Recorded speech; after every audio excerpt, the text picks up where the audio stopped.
Hello, everyone. I am Kelly Tebow, Executive Director at Secure Diversity, and I'm so excited to host this webinar today with Karina Klever and Terra Cooke with us. That we're going to talk about common pitfalls in vendor management, and both of them have extensive experience with vendor management. So I'm going to kick off and let them introduce themselves. Enjoy the webinar. Hi, everyone. I'm Karina Klever. I own Klever Compliance. I've been in IT since April 1989 as a computer operator, as an AS400er, as an AS400, and last 20 years now with in the GRC space. And excited to talk about vendor management today. Hi, everyone. My name is Terra Cooke.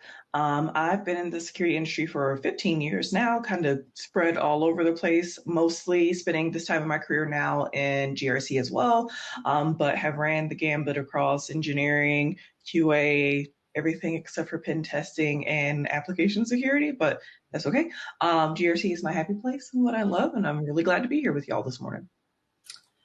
Awesome. So I think that I'd like to start at the beginning for vendor management, and this is going to be a really interactive discussion. So if you guys have questions, please hop on in and ask them, and we'll address them as best we can as we go along. So I think I kind of want to start at the beginning at that vendor engagement and kind of talk about, how we it can influence contracts. We can influence NDAs and MSAs, and kind of onboarding a vendor sometimes is a little difficult. Part of the reason why we never want to get rid of them. But any thoughts on things to kind of look out for and any challenges you've had in onboarding people? For sure. So the biggest thing that I feel like is difficult can sometimes just be establishing the relationship. It becomes kind of a weird back and forth when folks are very guarded about their information, which is totally fair. Working in the security industry and people are asking you to share technically things that are the keys to your kingdom to a certain degree, you want to be apprehensive, but there's a difference between apprehensive and just sometimes downright combative. And I've definitely come into the downright combative folks. So to me, that's the hard part, is sometimes just building that relationship, establishing trust, getting documentation. And then if you come across anything in that documentation that you feel is, let's just say, questionable for all intents and purposes, how do you follow up to make sure that they've actually handled it? Or do you just go through your own risk management process of saying, hey, we'll accept this risk, but we won't do this or that? So that's probably how many was that? Maybe 2 or 3 biggest things. Yeah, that's considering they have a risk management program, right? Because a lot of times they don't even have one. They don't have tiered vendors, right? So you don't know which vendor is high risk versus medium versus low risk. And I think each one of those should have questions. And, the contractual stuff I've seen that's very, very concerning is there's no commitment to do a breach notification. So if they lose your data, so you need to have heightened awareness for any vendor that transports, processes, or stores your data according to NIST standards, right? So if they lose your data, the problem becomes, when do they notify you? And a lot of contracts, they don't even have that language in the contract. And the ones that I have seen, they say, we may let you know in half a year. And you would really want to know way sooner than that. So it's a really great takeaway to kind of look at your contracts. The other thing is, if there's a breach, remember, if you're publicly traded, the Securities Exchange Commission is now saying you got to notify within 4 business days. So for material weakness, right? Magical word of the year, I think, material. Everybody's talking about the word material and quantifying it. But really, I mean, if you have a 6-month breach notification commitment contractual from your vendors, and there's key data that's being stored, transported, or processed over there, how on earth could you, with good, faith, talk about a 4-day notification to the Securities Exchange Commission? I mean, really, really, really tough to do. And then, and the other thing is, please remember, for anybody that actually does have a risk management program, definitely remember that SOC 2s do not include subservice organizations. So anyway, so I could go on and on about this, but what do you think about like breach notifications? I mean, if we could get back to that topic, right?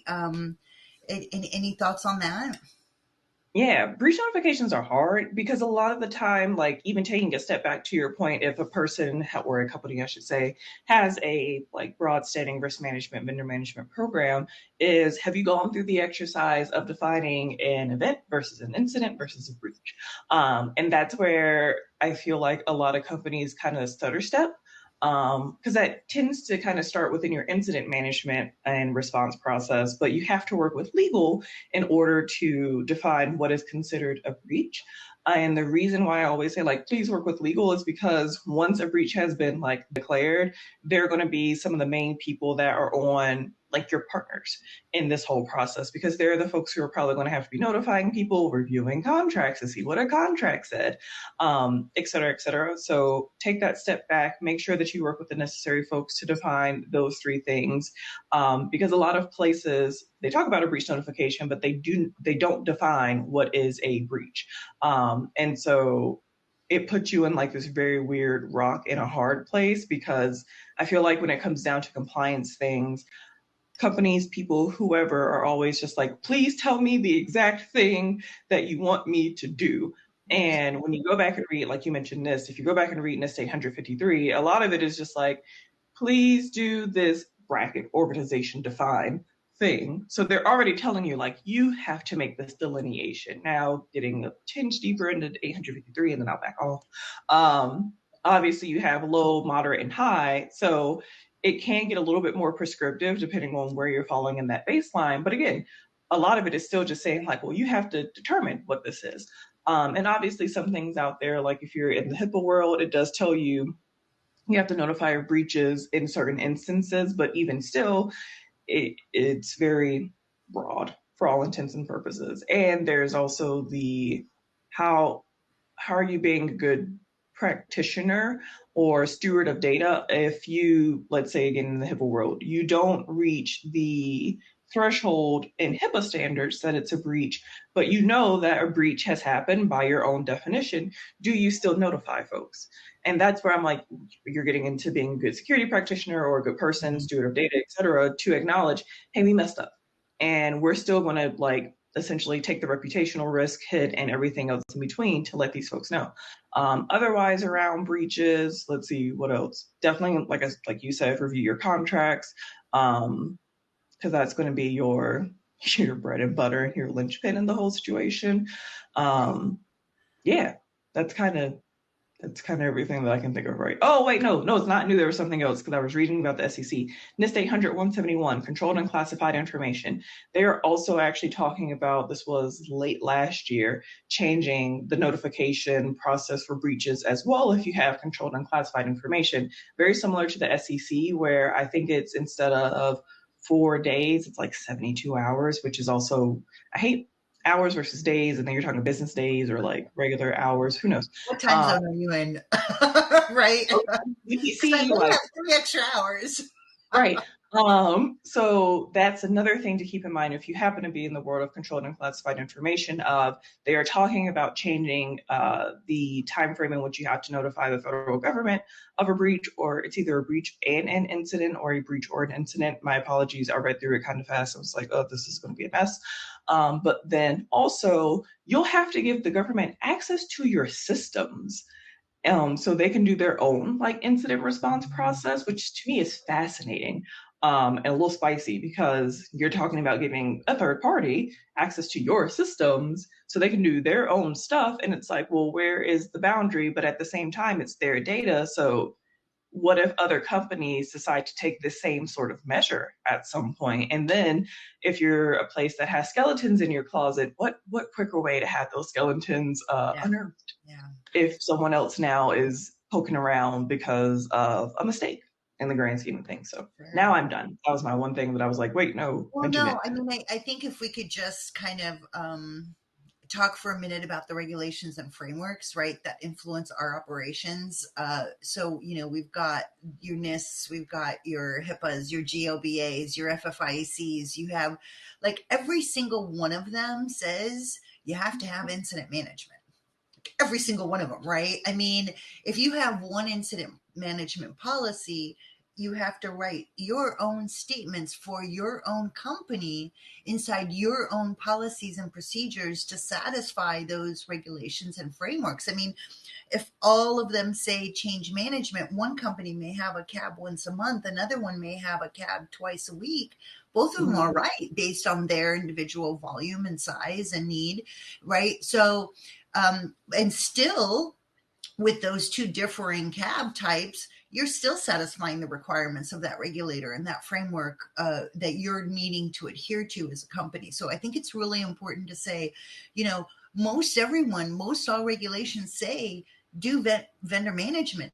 They're not going to give you a very prescriptive, because these regulations and frameworks are vague and nebulous by design, so they're applicable across organizations and across levels of maturity and across industries, right? So they're written that way by design, and you have to know that when you're working on defining your own vendor management policy. So, and I think that kind of leads into kind of our next topic, which is being notified from a vendor, right? So deciding on whether that's like a contractual thing, whether it's a system to system thing, right? You're going to send me a trigger, you're going to send me an alert, and then I have some responsive actions that I take on my side based on that. I might drop into my incident management process, and then I kind of evolve from there. Maybe it really is a contractual thing, right? So any thoughts on how to receive those notifications best? Anything that you've seen? Sure. Sorry about that random phone call from family member. Always scary when you get those in the middle of the workday sometimes. I wanted to close that up. I prefer like you actually notifying me, like via email, via phone call. I don't care as long as I don't find out about it like via the news, because that's not the best notification in which you want to be getting something. That's just for me personally, because I feel like, let's all be honest, system to system stuff sometimes just gets lost in the sauce. And to be fair, things sometimes get lost in the sauce also when you get emails and stuff. But that's when it goes back again to establishing that like relationship that I talked about very early in the beginning of, and in that process, you should be determining like how do you want to notify me? What's the best ways for you to notify me, et cetera, et cetera. So you can always kind of have like that one thing in the back of your mind, like to take a look at every day, take a look at, I shouldn't say every couple of days, let's just say every day, because things happen. So yeah, taking a look at it to make sure like nothing has gone afoot. And then there are also some pretty good third-party tools out there nowadays that do regular scanning and monitoring of folks, I'll just say broadly, environment, a lot of SaaS applications to actually inform you of like different things that are going on. And again, that's kind of supplementary because the onus should always come back on the vendor to notify you if you're finding out through some other way, shape, form, or fashion. That has a lot of damage, especially again, going back to like reputational risk and relationships, because at the end of the day, we are all people in the grand scheme of things. So all of this will always come back to people, stuff, soft skills, all those things that we don't like to talk about in security, or we're talking about in war, I should say. But yeah, give me a good old fashioned email or a phone call. And that's where, when you start creating your incident response program for instance, you have that like chain of command of folks in there to call, or maybe there's like probably not nowadays. So I'm like, there's no phone just sitting on a desk waiting, because there's no person there just sitting at a desk waiting. Right. But yeah, call a PagerDuty number that then goes like up and down the chain. There we go. That's the closest we got. Right.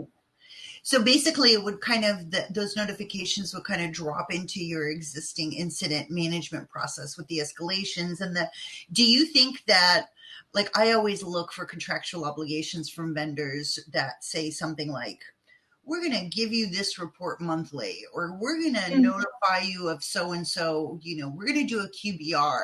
I mean, like, so for QBRs, I was at a client a bit ago, they never ask their vendor to do the QBR, right? So it's kind of like this handshake where you say, okay, your contract says you're going to do a QBR. Where's my QBR? And instead, the client was like, another quarter went by, no QBR. And it's like, well, wait, you have to allocate time and effort and attention to vendors. When you're asking them to do something, even receiving that incident, you have to collaboratively work with them to say, hey, what do you commit to giving me?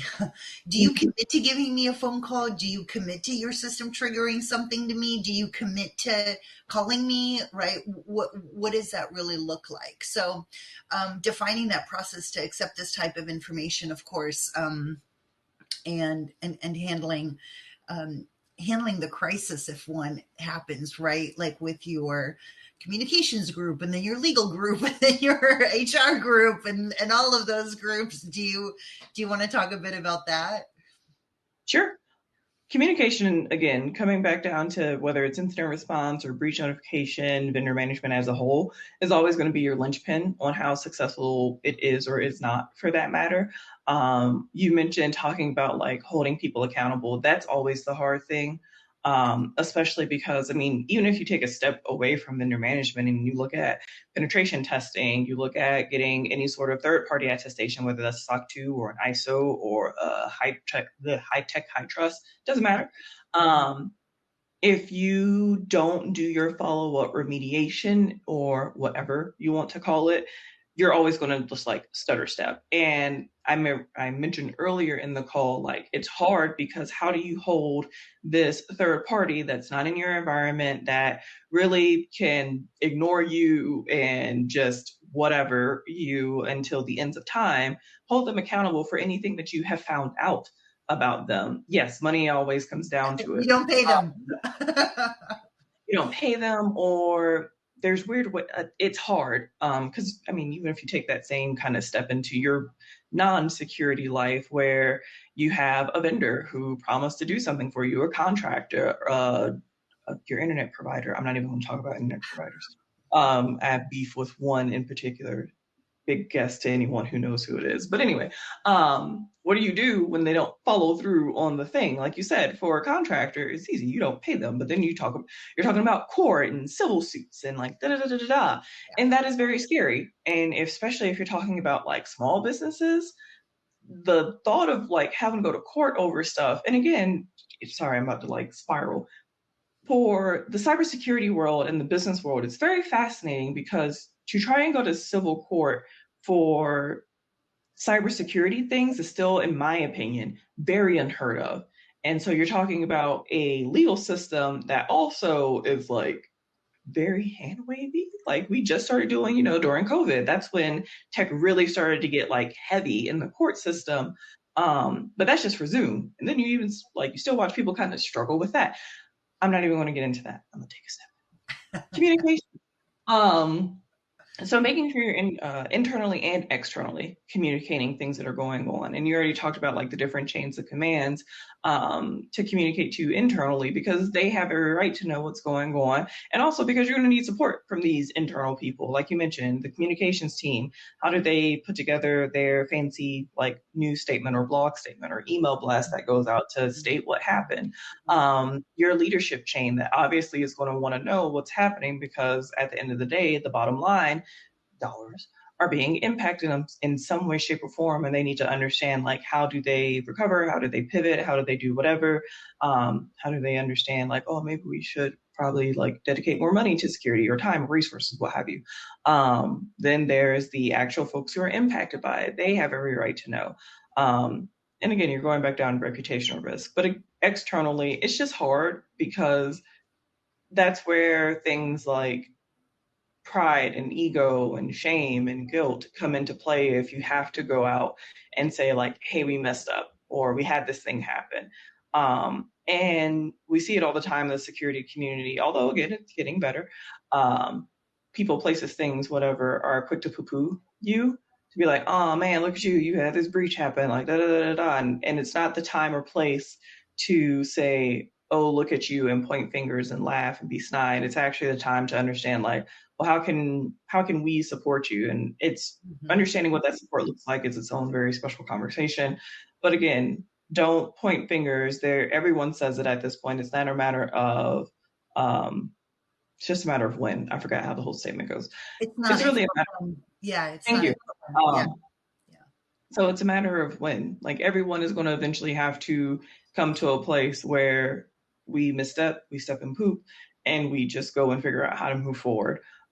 Giving folks grace, especially I see it a lot more now again, where people try and support like incident responders during incidents, whether that's, sending the money for food or doing something, because it's not fun working an incident. Of the few times that I've had to, and it was during Log4j, and that was like Christmas time, if everyone remembers, that's the last thing you want to be doing, like during your Christmas holiday of, let me make sure I got this executive report together, and let me go back to all these different teams and understand like what's going on. Did they do this? Did they do that?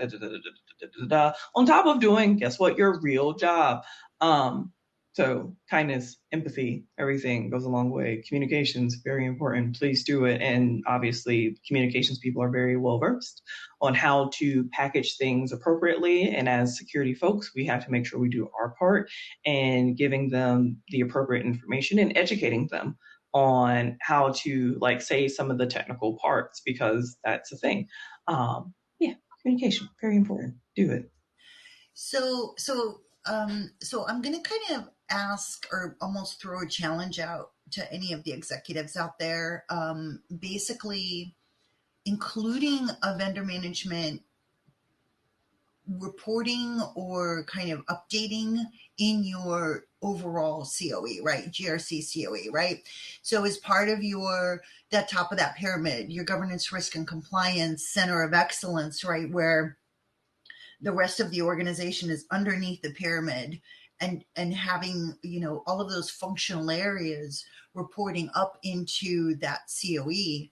I haven't seen a lot of vendor management or vendor risk kind of elements being reported on. And so I think my encouragement for anyone compiling those reports or receiving those kinds of summary reports, really ask to make sure that vendor management has those reportable elements as it's designed, meaning in my process, I can tell, how many vendors I've actually reported on, how many reviews are coming up based on a pending contract that's going to be expiring here within a half a year, right?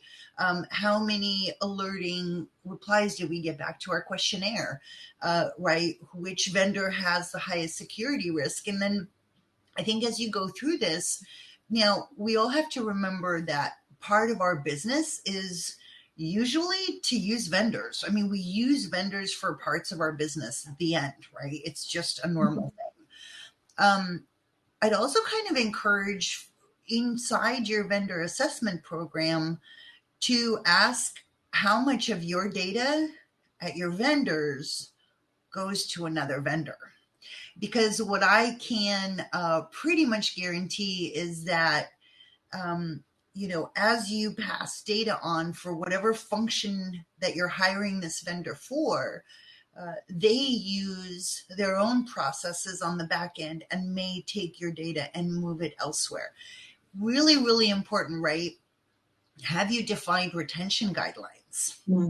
Right? How long? So my dad passed over 10 years ago. 5 years before he passed, he went to a local medical center. He hated it. He came back super grouchy. So this is now over 16 years ago. 2 weeks ago, I got a breach notification from them addressed to my dad saying, "We've lost your data." Why do you have his data 16 years later? Right? So it's establishing those data retention guidelines. So remember, data retention aligns to your business classification. If you have 3 or 4 types of data, your public data, don't retain it. Don't encrypt it. Don't spend money storing it. It's public data. Get rid of it. Don't be a data hoarder, right? Your stuff that's really, really important for your operations, right? So 4 classification types is a great place to start. Much easier than 3, because if you do 3, everything gets stuck kind of in the middle because people don't know. So you do 4, and then for your highest stuff, sure, encrypt it. Sure, manage the logical and the physical access controls and the system to system access controls, right? Absolutely, your DRBCP should be a higher tier in your DRBCP, right? For quicker recovery aligned to a business, but don't hold on to that data forever either, right? Have a really solid retention requirement. So, and when you have that established, you can now pass that on to your vendors and say, hey, vendor, if you have my data that you're now passing on to your vendors, because remember, legally, you have zero anything with that downstream vendor. They don't owe you a phone call. There's no contractual obligation to them. They lose your data, they're not going to notify you. They don't know you. They might not even know it's yours, right? By the time it arrives to them. So need to ask, how much of my data is going downstream, and what kind of provisions are you forcing your vendors to adhere to when it comes to my data? Just questions that people don't ask. They just are kind of like, oh, all right, well, it's over there. So I'm good regardless of what you have contractually, regardless of what a vendor does for you. You are still accountable for your data, even if you send it to a vendor. You got to report that. You got to remember that pretty carefully. Anyway, so I could talk about this for a bit. So back to that GRC COE, right? And having vendor management be part of that. Doing the risk assessment against the controls inside your actual GRC program. How would you kind of rate that, right, from a risk management perspective, as far as vendor management and any other risks you want to talk about? I mean, vendor management risk is pretty high. Like, to your point, it's things not going away. Like, just like supply chain risk is now like becoming a super higher tier priority for companies to look at. It's something that I feel like, because I'm just say overnight for all intents and purposes, doing business with other like internet businesses, SaaS products, what have you, was just something that boom, it happened. Like, we all just had to do it. The assessing of those vendors fell by the wayside because you just had to keep up with the weight of the world. And whatever, it is what it is, because again, it's here now, it's not going anywhere. But if you don't take into consideration, to your point, what data do they have? What are they doing with it? Where is it going afterwards? Who has access to it? And so on and so forth. Especially if you are the type of company that is a steward of someone else's data, it puts you in a very odd position, especially nowadays as we start getting into more even just stateside. Obviously, GDPR was like the big boy that everyone kind of panicked about. Not kind of, definitely panicked about. Yeah. A couple of years ago. Oh, wow, that wasn't even a couple of years ago. That was like... That was May 25th, 2018. I'll never forget it. I was in Chicago. Same. Yeah. Same.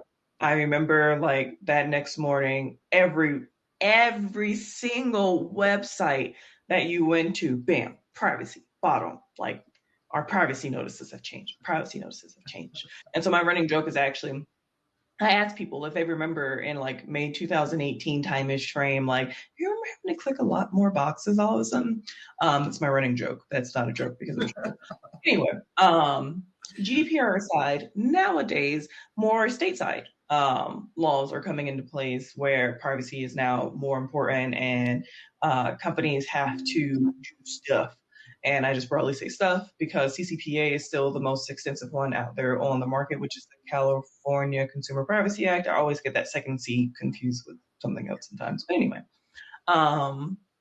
it makes you have to take a step back more and understand, like, what are you doing with data?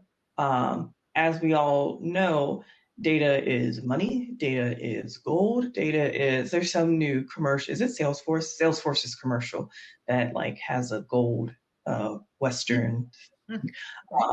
about data, which is a very fascinating commercial. But yeah, data is money. And so you have real financial ties back to this stuff. And you have to understand like what you're doing with it, because it costs you money. To your point about those that data hoard, especially if we're talking whether it's digital data or physical data, to put it somewhere costs money. Mm-hmm. To put it somewhere, and it's a lot of it, it costs money. Mm-hmm. And also, it doesn't help to just like put it somewhere and then forget that it exists. Because again, going back to the access to who has access to it, and I'm not saying to just start carte blanche deleting stuff, because you do, if you have regulatory requirements to keep certain data for X amount of years, which you all have seen, please follow your regulations. Not saying don't do that, but I am saying assess what's in that regulation and what you need to be keeping per that regulation, and then everything else cover your. I feel like for me personally, this is my personal thing. It is a far lower risk to delete that data than it is to keep that data forever or until question mark, and then something happened to it, and now you gotta like do stuff, but it's way different stuff than it is to just say, hey, on this day and this time, we deleted it because of our data deletion and retention like beliefs. Policy. Absolutely.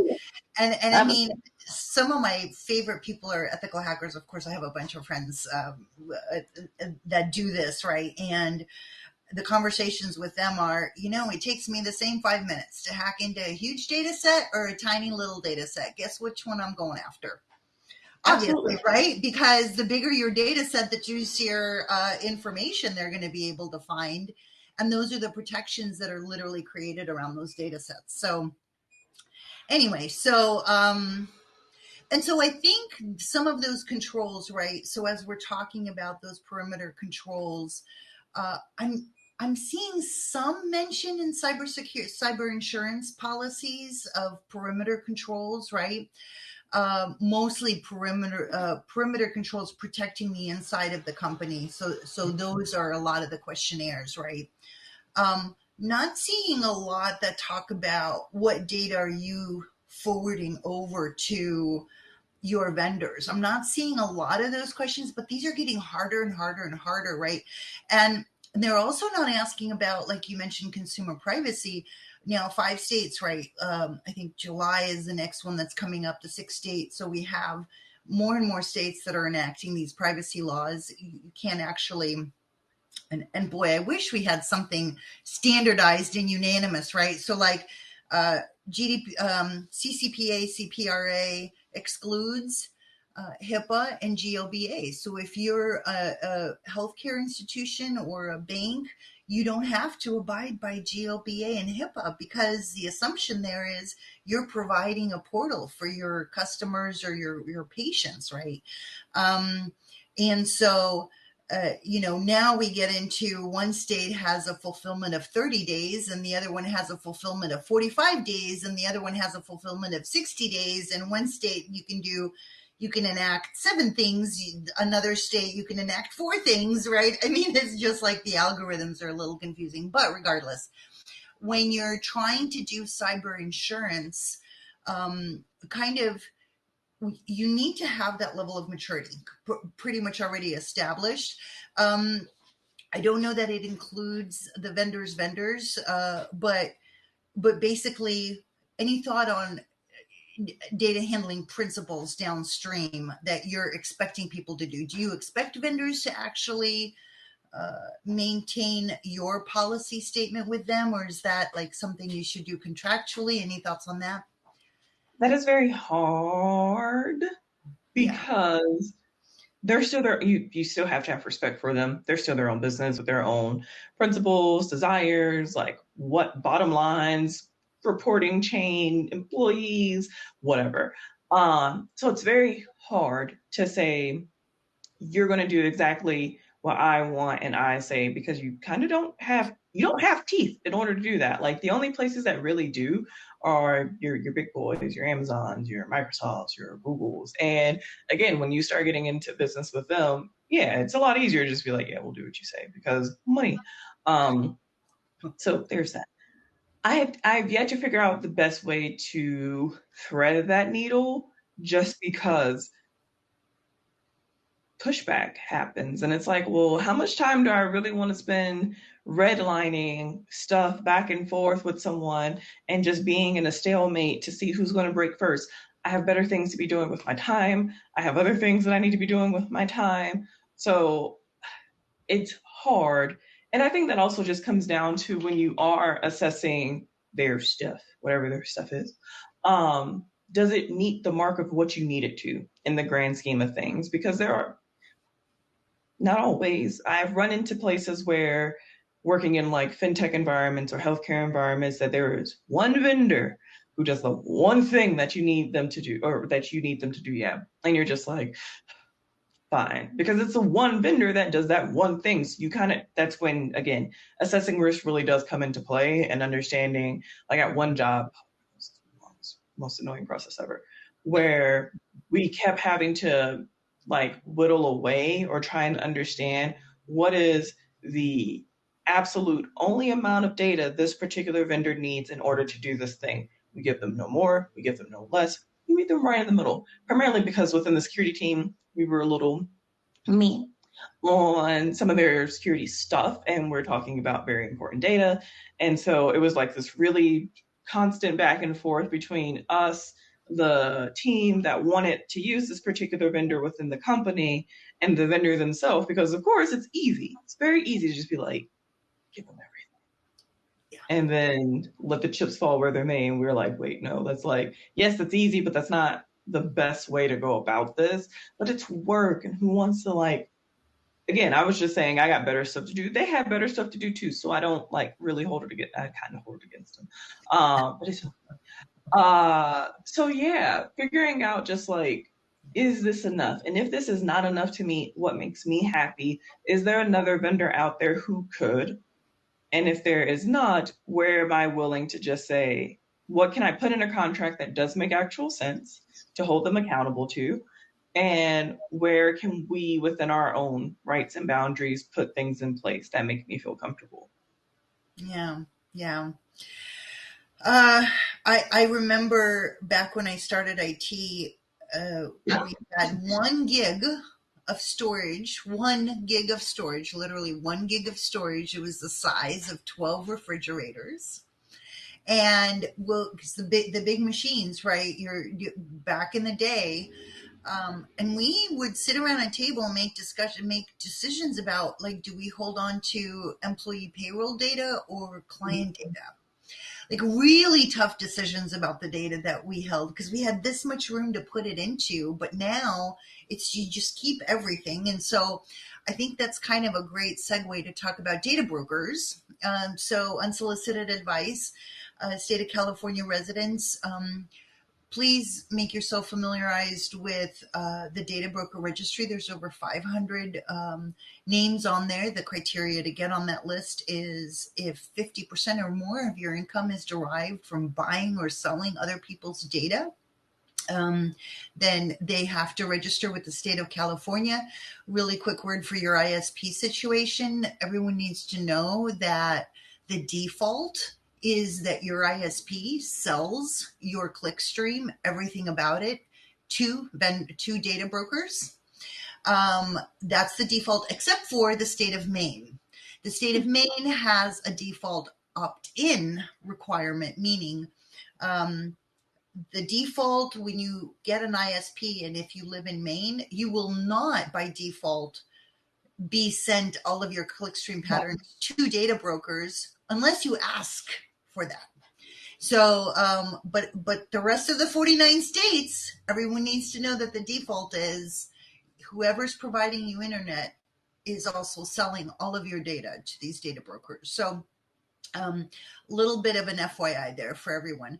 So I would encourage, now they're working on a bill they just passed in October that basically is going to do some one-click remove everybody from the site. So we'll see if that happens. Anyway, so speaking of a whole bunch of data, right? That's now, so you got to imagine your information sits in 500 different companies right now as a consumer, right? We don't know what is happening with a company's data being out there and how many permutations of that there are out there. We don't know because your vendor may be using a vendor, maybe using a vendor, maybe using a vendor. So, do you know, or do you ask, or should you ask, or I know I ask as part of my vendor assessments about, requiring a disclosure on how much data they keep, whether or not they're doing backups, whether or not they're doing DR exercises. Any thoughts on that? Yeah, definitely important to know, especially like in GDPR, for instance, when you go through and do data deletion, like there is a understanding that obviously data is being backed up. I mean, not saying obviously, data's probably being backed up. And so that means like even if you go through and do a data deletion request, it's going to take time. Like it takes time for it to permeate through systems. As much as we would love for it to be instantaneous, it's just not the case. And so you have to give, excuse me, companies time to let like their backup cycle through, and like at some point it'll hit that all the way through. Let's just say, I like to say within 12 months, realistically speaking. If they're doing like backups every month at some point, it's just gonna like itself on up. Sadly, yeah. And so at least it's something. Again, it's not instantaneous, but that's whatever. But there is that expectation that everyone should have, that companies do have backups of your data.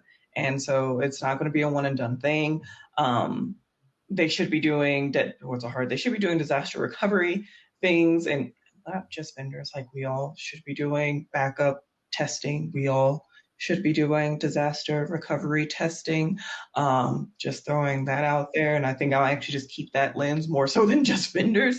Yeah. If you're not doing it, for some people, there's no better time, and for some people, there's no worse time to find out when something is afoot, and like you go check your documentation and stuff, and it's not what you think it is. No better way to put like pedal to the metal. Do them biannually, do them annually, work cross-functionally within your company, as well as try and get your vendors on board to like do a disaster recovery test with them if you have those dependencies on them. Again, when you're talking about big players, your Amazons, your Googles, your Microsoft, are they going to work with you? Probably not. But if there are other vendors that you have a good relationship with, and you just chat with them about it, maybe they will be on board. And I'm not of the mindset to say, well, I have to do this because this is my regulatory requirement, compliance, and blah. It's like, I want to see how well we work together should something actually hit the fan, so we both can like hopefully have a little bit less stress. Again, not a matter of if, but when. I just want a little bit less stress and have us all feel comfortable. That's it. That's really all it boils down to. Please do it. If you can get vendors to work alongside with you because they have your data and that's important to you and it should be, great. If you can't, you have to fill in your gaps however, all, and go on. It's really it. Like everything DR and IDR is really just a matter of like panic, like, and hope that you really are just hoping that it goes for the best. And DR really is one of those things that's all inclusive, right? It's across the enterprise, right? It's not just, it's if you have 10 servers down, which one do you bring up first? Because which one has the most important data, right? And then at the same time, you got to think about, downstream in my vendors, what kind of data do they have, right? Am I somewhere in the back of my mind thinking, oh, I don't really need to run a test because my vendors have backups, right? Like how much backup do they have and how often do they back it up and how fast can you recover into business continuity, right? And not only that, right, you're talking about your perimeter control protections. You're also talking about things like the SEC filing. Okay, drill through that 4-day requirement. Pretend you have an incident right now and say, okay, well, how long is it going to take me to get legal? How long is it going to take me to get HR? How long is it going to take me to get my vendors on the phone? How can I really even do this workflow in 4 days and get to a point where I do a disclosure to the Securities Exchange Commission? Like most companies I know, the hell no. right? I mean, they're preparing for it in their annuals, and they're doing a lot of disclosure in their annual 10Ks, but they're not going to be able to pivot that quickly to actually say, hey, here's a summarization in 4 days with everybody's sign up. And the worst thing you want is some, Yahoo cowboy sitting in the sock going, hello, SEC? Well, wait till I tell you this. Right? Because a lot of the firefighters, boy, in those positions, that's all they want to do is make sure that everybody knows, and there has to be a protocol that's followed too. That's got to be a communication path.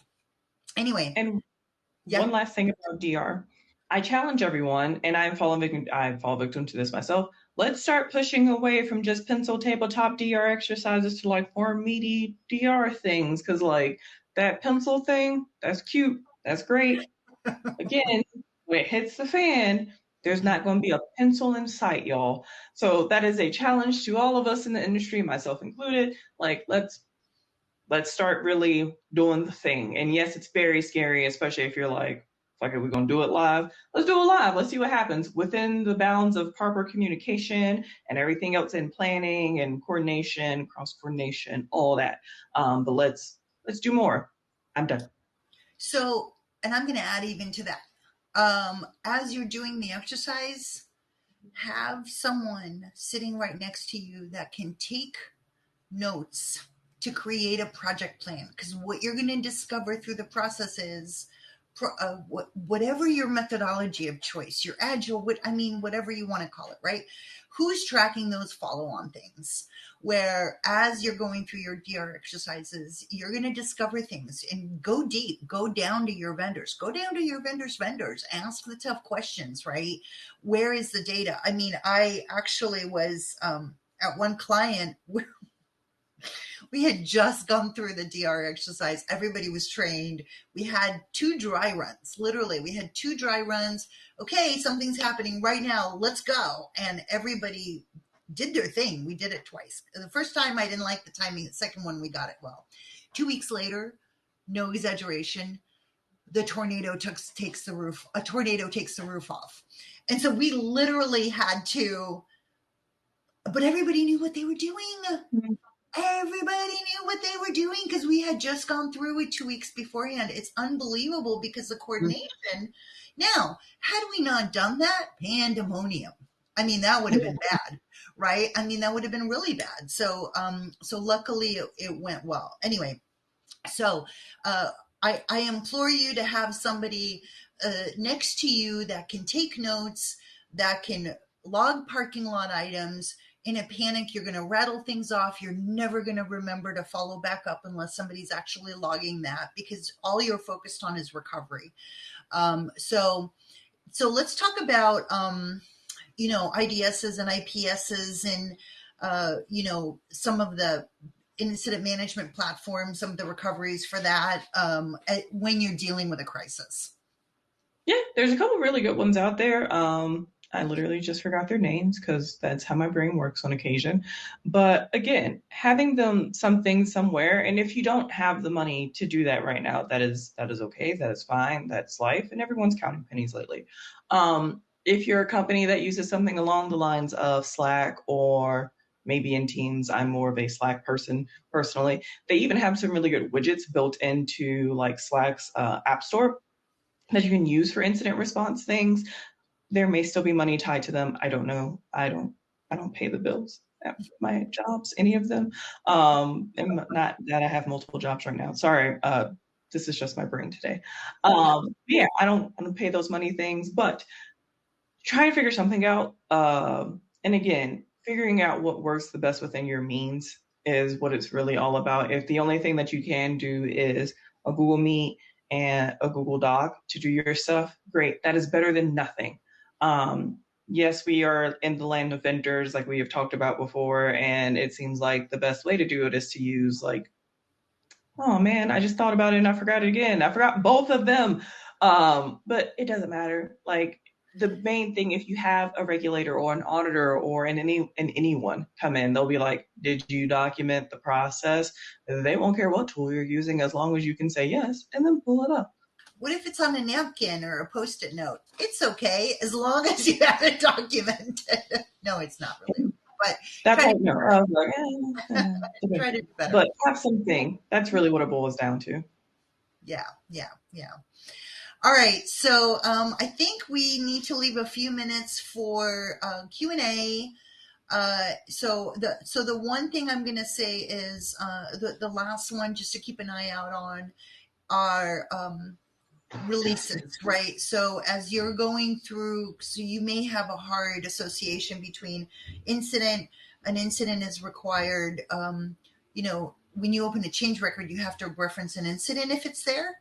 And then from there, include that vendor in your change management and your release management process, right? Because if you make assumptions that something is happening, or go to their site and check to make sure that they haven't posted any status changes or upcoming changes, because again, we don't think about the vendor involvement in our daily operations as much as we should sometimes. And as we go through change management and updating our production environments and even staging environments, whatever environments you're updating, you're making an assumption that that vendor is going to be there as is. So just include them in that change management process, and any post-implementation review tasks that you may have for that change management cycle. Definitely also update the vendor, because potentially you've changed something that will affect them, any feeds they have, any updates that they're making that they're assuming are in place. So just kind of to bring an overall picture to the production environment. So all right.